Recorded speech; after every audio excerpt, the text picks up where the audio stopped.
회복 탄력성, 명상, 유발 하라리.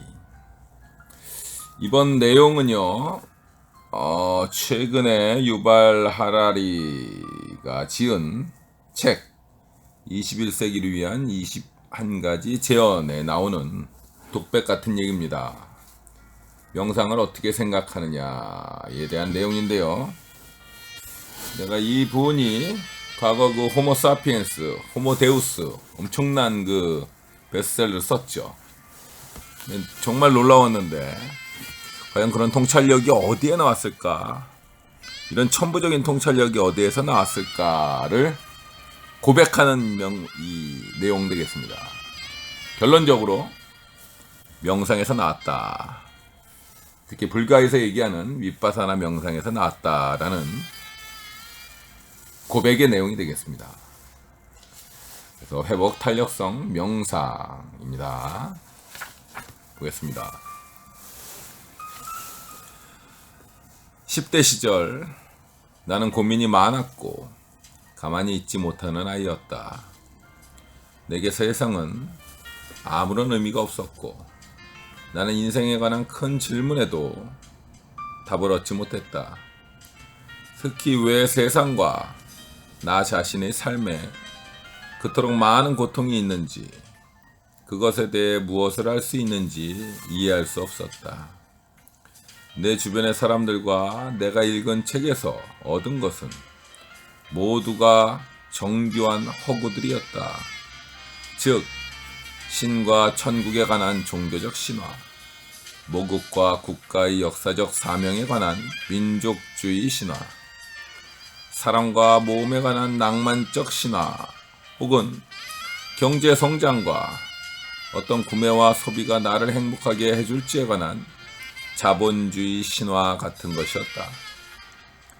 이것들이 10중 8구 허구라는 사실을 깨달을 만큼의 분별력은 있었지만 여전히 나는 어떻게 해야 진실을 찾을 수 있는지는 알지 못했다.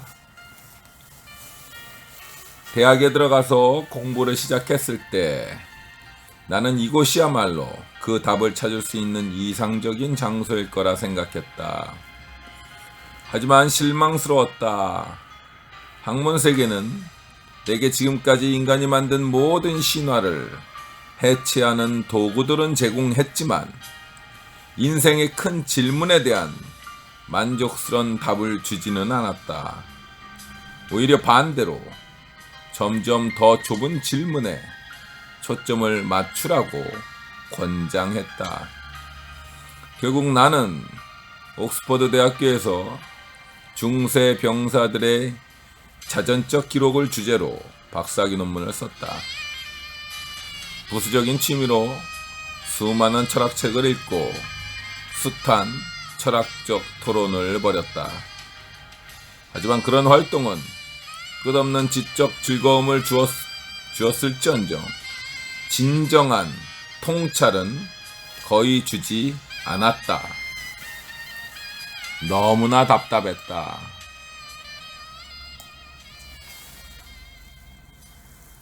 보다 못한 나의 친구 론이 내게 다른 방법을 권했다. 최소한 며칠만이라도 모든 책과 지적인 토론을 제쳐두고 윗바사나 명상 과정에 한번 참여해보라는 것이었다.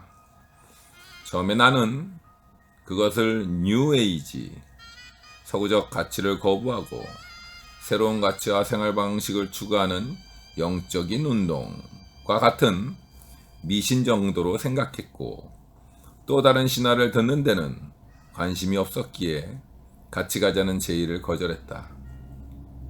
하지만 1년쯤 계속된 친구의 끈질긴 권유 끝에 2000년 4월 나는 친구를 따라 10일 과정의 윗바사나 수련회에 갔다.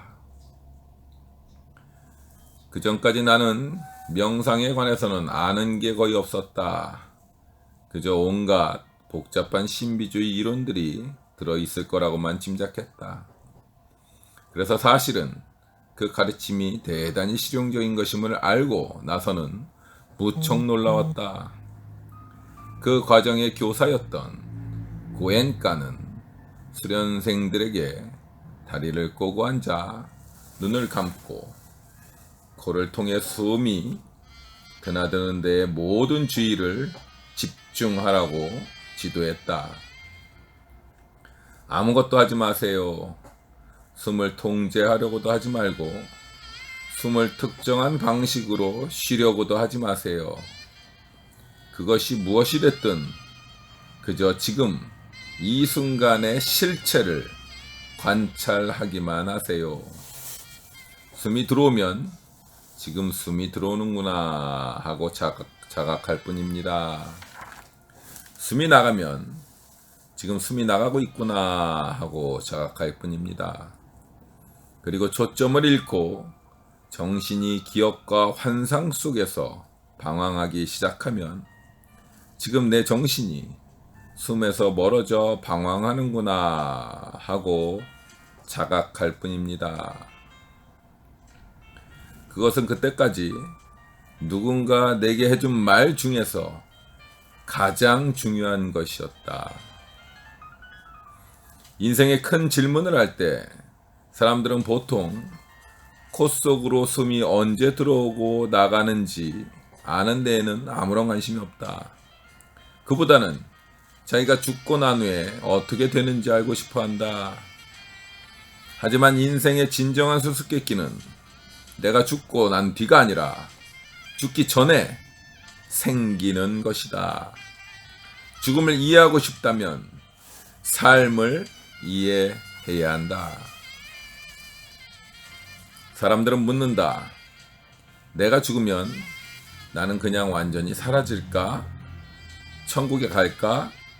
신생아로 다시 태어날까? 이런 질문들은 출생에서 죽음까지 지속되는 나라는 것이 있다는 가정 위에 있다. 하지만 출생에서 죽음까지 지속되는 것은 무엇인가? 몸은 매 순간 변한다. 뇌도 매 순간 변한다. 정신도 매 순간 변한다. 자신을 자세히 관찰하면 할수록 순간순간에도 지속되는 것은 아무것도 없다는 사실이 점점 더 분명해진다. 사람들은 말한다. 영혼은 출생에서 죽음까지 지속되며 삶은 한데 묶인다. 하지만 이것은 하나의 이야기일 뿐이다.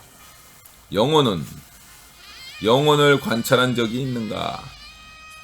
우리는 죽음의 순간뿐만 아니라 어떤 순간에도 영혼을 탐사할 수 있다.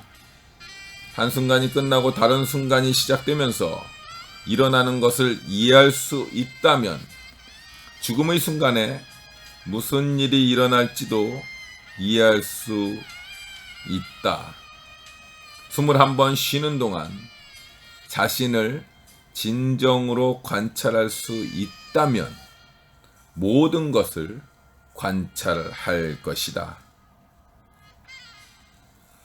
내가 숨 쉬는 것을 관찰하면서 처음 알게 된 것은 그전까지 내가 읽었던 모든 책과 대학 시절 참석했던 모든 수업에도 불구하고 나는 내 정신에 관해서는 거의 아무것도 몰랐으며 그것을 통제할 능력도 거의 없었다는 사실이었다.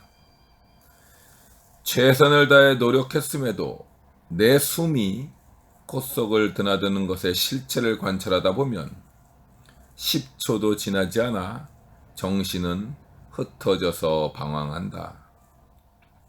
수년 동안 나는 내 인생의 주인이며 나라는 개인 브랜드의 CEO라는 인상 속에서 살았다. 하지만 몇 시간 명상만으로도 나는 나 자신에 대한 통제력을 거의 갖지 않고 있는 그런 사실을 깨닫게 되었다. 나는 CEO가 아니었다. 고작 문지기 정도에 불과했다. 나는 내 몸의 출입구, 코끝에 서서 들고 나가는 것을 관찰해 보라는 요청을 받았다. 하지만 나는 곧 초점을 잃고 내 자리를 포기했다. 그것은 눈이 번뜩 뜨이게 하는 체험이었다. 과정이 진행되면서 수련생들은 호흡뿐만 아니라 몸 전체의 감각을 관찰하라는 가르침을 받았다. 행복감이나 황홀경 같은 특별한 느낌이 아니라 열, 압력, 고통 같은 가장 세속적이고 일상적인 감각만이다. 윗바사나의 기술은 정신의 흐름이 몸의 감각과 긴밀하게 연결되어 있다는 통찰에 기반을 둔다. 나와 세계 사이에는 언제나 몸의 감각이 있다. 나는 결코 바깥 세계에서 일어나는 사건에 반응하는 것이 아니다. 나는 언제나 내 몸속 감각에 반응할 뿐이다. 감각이 불쾌하면 깊이로 반응한다. 감각이 쾌적하면 더한 갈망으로 반응한다. 다른 사람이 한 일이나 트럼프 대통령의 최신 트윗 혹은 먼 유년기 추억에 반응한다고 생각할 때조차 사실 우리는 언제나 직접적인 신체 감각에 반응하는 것이다. 누군가 우리의 국가나 신을 모욕해서 우리가 격분할 때 욕을 참을 수 없게 만드는 것은 명치에서 일어나는 타는 듯한 느낌과 가슴을 움켜쥐는 일단의 고통이다. 우리의 국가는 아무것도 느끼지 않는다. 우리 몸이 고통을 느끼는 것이다. 분노가 무엇인지 알고 싶은가? 화가 났을 때 몸에서 일어나고 지나가는 감각을 관찰해 보면 알 수 있다. 내가 그 수련회에 간 것은 24살 때였다. 아마 그 전까지 분노를 1만 번은 경험했을 것이다. 하지만 분노가 실제로 어떻게 느껴지는지 관찰해 보려고 하지 않았다. 화가 날 때마다 분노의 감각적 실체보다 분노의 대상, 누군가 한 일이나 한 말에만 집중했다. 나는 이 열흘 동안 내 감각을 관찰하면서 나 자신과 인간 일반에 대해 알게 된 것이 그때까지 살면서 배운 것보다 더 많았다고 생각한다. 그리고 그렇게 하기 위해 어떤 이야기, 이론, 신화를 받아들일 필요도 없었다. 실체를 있는 그대로 관찰하기만 하면 됐다.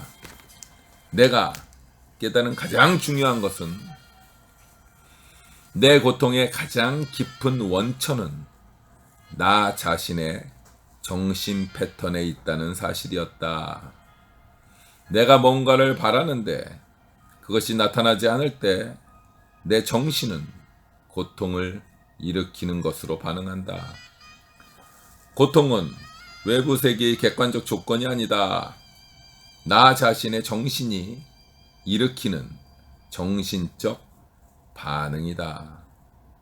이것을 깨닫는 것이 더한 고통의 발생을 그치는 첫걸음이다. 2000년의 첫 과정 이후 매일 2시간씩 명상을 시작했다. 그리고 매년 한두 달간 긴 명상 수련 휴가를 간다. 현실에서 도피하는 것이 아니다. 현실에 더 가까이 가는 것이다. 하루 최소 2시간 동안 나는 실제로 실체를 있는 그대로 관찰한다. 다른 22시간은 이메일과 트윗, 귀여운 강아지 동영상에 휩싸여 지낸다. 이런 수행을 통해 얻은 집중력과 명정함이 없었다면 사피엔스나 호모데우스를 쓰지 못했을 것이다. 적어도 내게는 명상이 과학적 연구와 갈등을 일으키는 일이 전혀 없다. 오히려 과학적 도구 세트 중에서 또 다른 귀중한 도구로 사용돼 왔다. 특히 인간의 정신을 이해하려 할 때 아주 유용했다.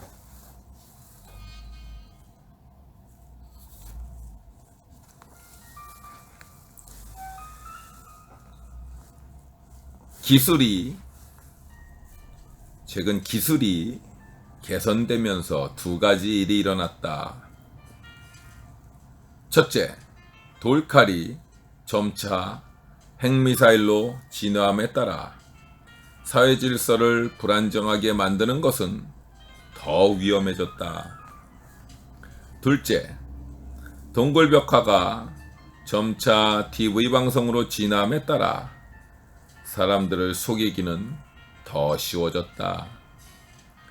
가까운 미래에 알고리즘은 이 과정이 완결에 이르게 할 수 있을 것이다. 그러면 사람들은 자기 자신에 관한 실체를 관찰하기가 거의 불가능해질 수 있다. 장차 우리가 누구이며 우리 자신에 관해 알아야 할 것은 무엇인지를 결정하는 것은 알고리즘일 것이다. 앞으로 수년 혹은 수십 년 동안에는 우리에게 선택의 여지가 있다. 우리가 노력을 기울인다면 아직은 우리 자신이 진정 누구인지 탐사할 수 있다. 이 기회를 활용하고 싶다면 지금 명상을 실행하는 것이 좋을 것이다. 라차차 화이팅! 신바람 이박사였습니다.